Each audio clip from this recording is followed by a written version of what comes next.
There's a gap between what HR says and what HR does. Most people don't notice it at first. The language sounds supportive. The policies look protective. The meetings feel collaborative. But over time, something doesn't add up. The outcomes don't match the messaging. And once you see it, you can't unsee it. HR exists to protect the company, not from lawsuits or bad press, from you. That sounds harsh, but it's just how the system works. And once you understand that, a lot of things start making sense. Things that felt personal suddenly look structural. Things that felt random suddenly look intentional. Let's start with the basics. Human resources isn't a support department. It's a risk management department. Their job is to minimize liability, to keep the company functioning, to make sure nothing you do becomes a problem they have to solve in court. That's not evil, it's just structural. The person across the desk might be kind.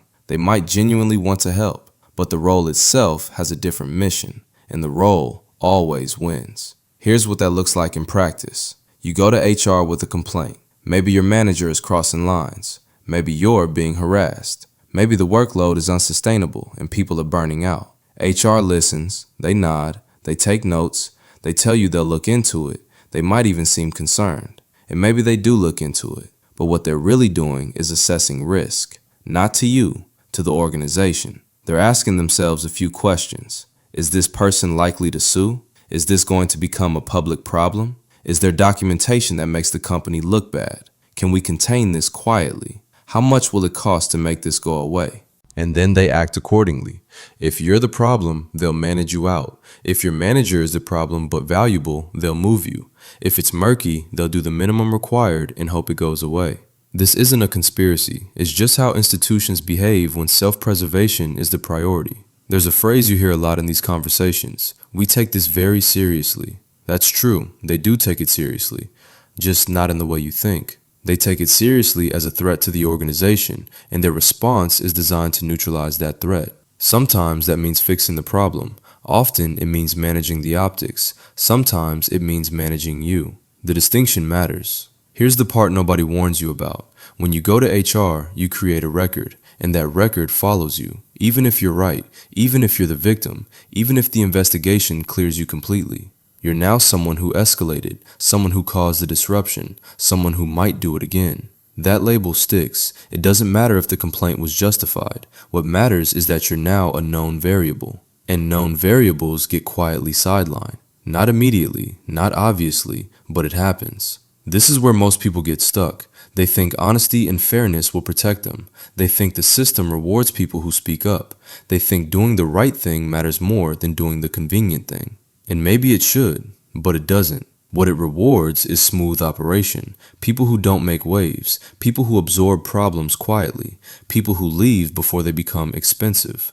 The strange part is how this plays out over years. You watch people get promoted, not always the best performers, not always the most qualified, often the ones who know how to navigate, who understand the unspoken rules, who don't threaten the equilibrium. And you start to realize competence isn't enough. Understanding the game matters more than playing it well. Some people figure this out early. Most people figure it out too late. Let's talk about performance improvement plans, PIPs.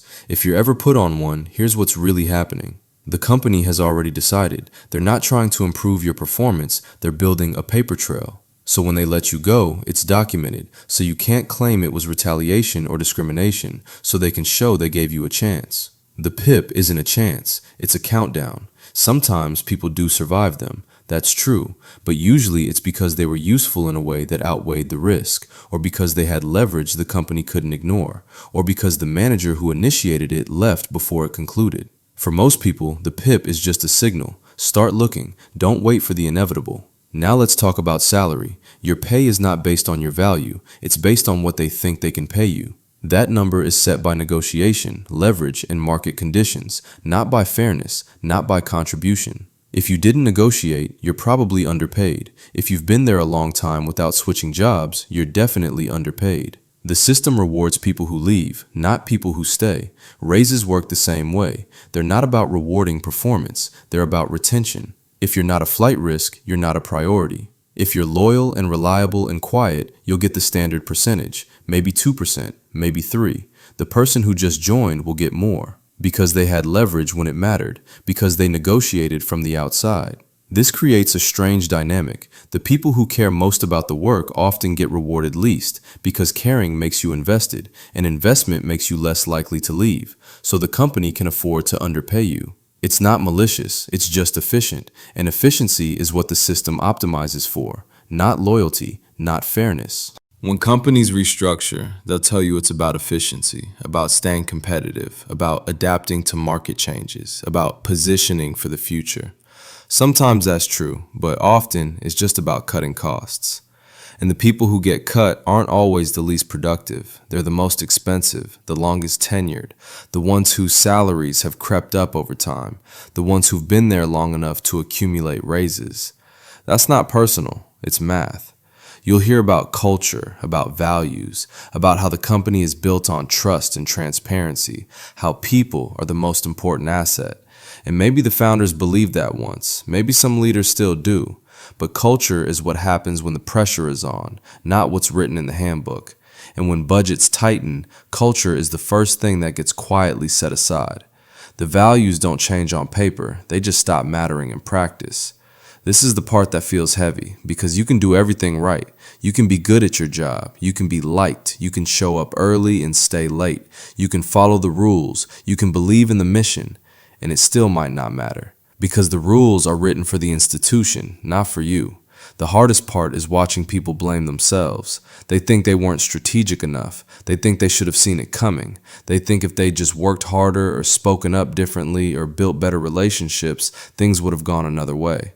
But most of the time, the outcome was already determined by factors that had nothing to do with them, by decisions made in rooms they weren't in, by spreadsheets that reduced them to a line item. None of this is personal. The person in HR isn't your enemy. Your manager probably isn't either.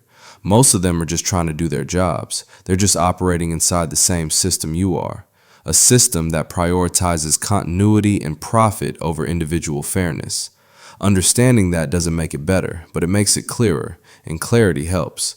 Because once you see it, you stop waiting for protection that isn't coming. You stop being surprised when the promises don't hold. You stop feeling betrayed when the company acts like a company. You start seeing the structure instead of the story. And that changes how you move through it. It changes what you expect, what you invest, what you protect. You stop thinking in terms of loyalty. You start thinking in terms of value exchange. What you're giving, what you're getting, whether that balance still makes sense.